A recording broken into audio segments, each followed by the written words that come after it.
বাংলাদেশে সার্বক্ষণিক ঐতিহাসিক গল্পের সাথে কৌতুকের একটা সমন্বয় ঘটিয়ে দারুণ কথা বলতে পারে এমন একজন মানুষের নাম বলতে পারবেন? গোলাম মাওলা রনি, সংক্ষেপে গোমার। গোলাম গো, মাওলা মা, রনি র, গোমার। দুর্দান্ত হিস্টোরিক্যাল অ্যাটাচমেন্ট দিয়ে গল্প বলতে পারেন এই গোলাম মাওলা রনি। তার সংসার ভেঙে যাওয়ার পথে, তার সংসারে নানান রকম সন্দেহপ্রবণ। ইলিয়াস হোসাইন একটি রিপোর্ট প্রকাশের পর থেকে, তার দ্বিতীয় বিয়ে নিয়ে, আপনারা নিশ্চয়ই জানেন, তার দ্বিতীয় বিয়ে নিয়ে রিপোর্ট প্রকাশের পর থেকে তার স্ত্রী তাকে আর আগের মতো ভালোবাসে না। আপনারা জানেন সে 19 বছর বয়সে বিয়ে করে ফেলেছে। তার স্ত্রী তখন ক্লাস 8-এ ছিল, পালিয়ে বিয়ে করছে। তার চারিত্রিক অধপতন তখন থেকে দেখা গিয়েছে। তবে এই লোকটি, আপনারা জানেন কিনা, খোলস পাল্টায় কিছুদিন পর পর, কিন্তু খোলস পাল্টে বেশি দিন থাকতে পারে না।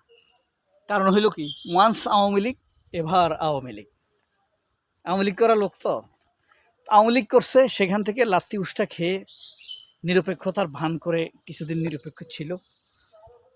তবে ইদানিং দেখবেন আপনি, সে আবার মারাত্মকভাবে ইউনূসকে গালাগালি করে। কারণ কি জানেন?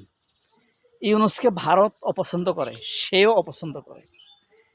মার্কিন যুক্তরাষ্ট্র, সে যে ভারতের একটা মারাত্মক চর দালাল,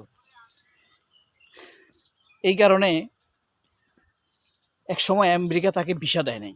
গোলাম মাওলা রনিরে কিন্তু এমপি থাকা অবস্থায়ও আমেরিকা ভিসা দিত না। এই কারণে সে এখন আমেরিকার বিরুদ্ধে লাগছে, ডক্টর ইউনূসের বিরুদ্ধে লাগছে। সে দেখবেন আওয়ামী লীগ যে এত কুচক্র, চুরি, বাটপারি, খুন খারাপি করছে, এগুলো নিয়ে তার কোনো বক্তব্য নাই।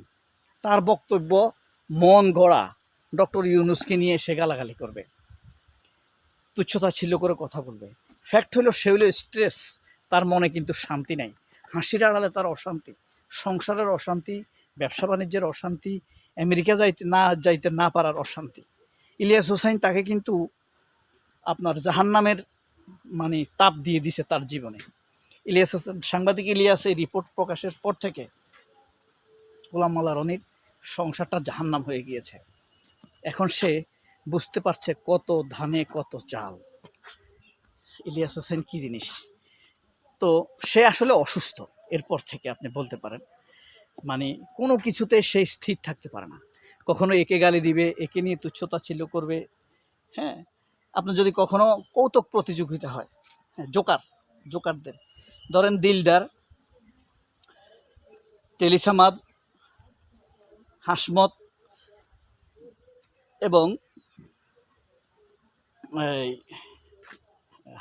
দিলদার, টেলিসামাদ, হাসমত, এই তিনটার মধ্যে যদি আপনার কৌতুক প্রতিযোগিতা হয় এবং তিনজনকে ধরেন হাফ প্যান্ট পরায়া আপনার ছেড়ে দিলেও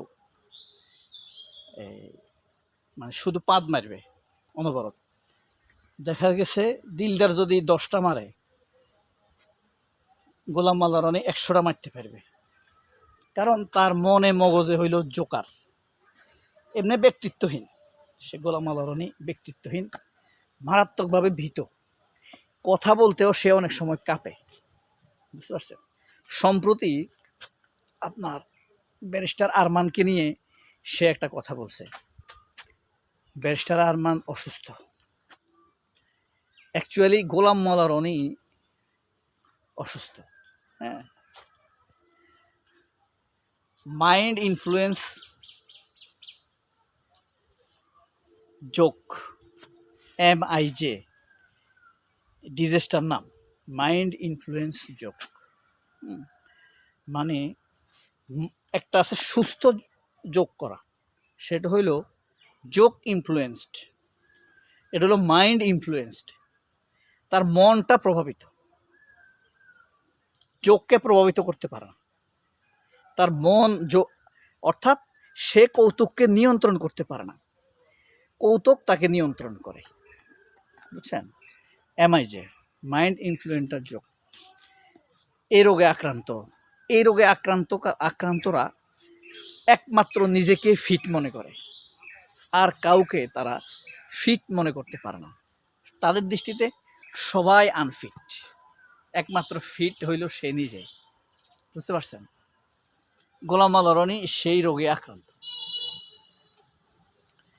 মানে দেখবেন সে যখন তারেক রহমানকে নিয়ে কথা বলে সেও নেগেটিভ কথা বলবে, সে যখন খালেদা জিয়াকে নিয়ে কথা বলবে তখনও নেগেটিভ কথা বলবে, সে যখন ইসলামকে নিয়ে কথা বলবে তখনও সে নেগেটিভ কথাই বলবে।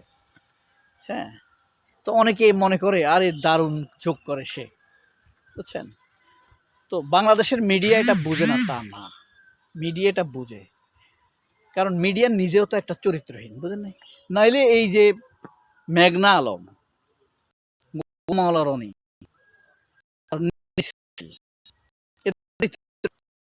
আপনি দেখবেন সবার পিছে লাগবো, ইলিয়াসের পিছে লাগবো, হাদির পিছে লাগবে, নাহিদ ইসলামের পিছে লাগবে, নাসিরউদ্দিন পাটোয়ারের পিছে লাগবে, নীলা ইসরাফিল। গোলাম মাওলা রনিও তাই, বেশি দিন এক জায়গায় স্থির থাকতে পারে না। নীলা ইসরাফিল যেরকম ঘর ভাঙতে ভাঙতে নিজের ঘর ভেঙে চলে এসেছে। এক সময়ের অ্যাটর্নি জেনারেল বিএনপির আগের সময়ের হাসান আরিফ, তার পুত্রবধূ এই নীলা ইসরাফিল, তার সংসার ভেঙে চলে আসছে। এরা এরকম সব কিছু নিয়ে কৌতুক করতে করতে নিজের জীবন নিয়েও একসময় কৌতুক করা শুরু করে। তো নীলা ইসরাফিলের চরিত্রের সাথে আপনার গোলাম মাওলা রনির চরিত্রের অসম্ভব মিল রয়েছে। এই কারণে তাদেরকে দুইজনকে ফ্রেন্ড বলা যায়, তাদের মধ্যে গোপন ফ্রেন্ডশিপ রয়েছেও, বুঝতে পারছেন? আর রনির সকল খবরই জানে নীলা ইসরাফিল, সব খবর জানে, সকল দুর্বলতা নীলা ইসরাফিলের জানা আছে, বুঝতে পারছেন? এখন নীলা ইসরাফিলের সাথে গোলাম মাওলা রনির গোপন যে সম্পর্ক, গোপন বন্ধুত্ব, এটা ইলিয়াস হোসেন ছাড়া আর কেউ জানে না। ব্যারিস্টার আরমানকে নিয়ে সে অসুস্থ বলছে, যে ব্যারিস্টার আরমানকে আপনি জানেন ব্যারিস্টারি যখন পড়ে তাদেরকে সাইকোলজিক্যাল পরীক্ষা দিতে হয়, সাইকোলজিক্যাল টেস্ট হয়তো সেখানে, এবং এই সে যে ঠিক আছে, সুস্থ আছে, এটা প্রতি 9 মাস পর পর সেখানে ফিটনেস, মেন্টাল ফিটনেসের রিপোর্ট দিতে হয় বারেট লতে, লিঙ্কনস ইন ইউনিভার্সিটি লন্ডনের। অর্থাৎ সে মানসিকভাবে সুস্থতার সার্টিফিকেট সেখান থেকে নিতে হয়। তাকেও গোলাম মাওলা রনি অসুস্থ বলছে। তার মানে গোলাম মাওলা রনি যে নিজে অসুস্থ, হ্যাঁ, MIJ, মেন্টাল ইনফ্লুয়েন্সার জোকে আক্রান্ত। সে জোকের ছাড়া সে কোনো কথা বলতে পারে না, মৃত্যুর কথাও সে জোক ছাড়া বলতে পারে না। এ হইল, বুঝতে পারছেন? ক্লিয়ার? এবার সবাই অনেক ভালো থাকবেন, খোদা হাফেজ।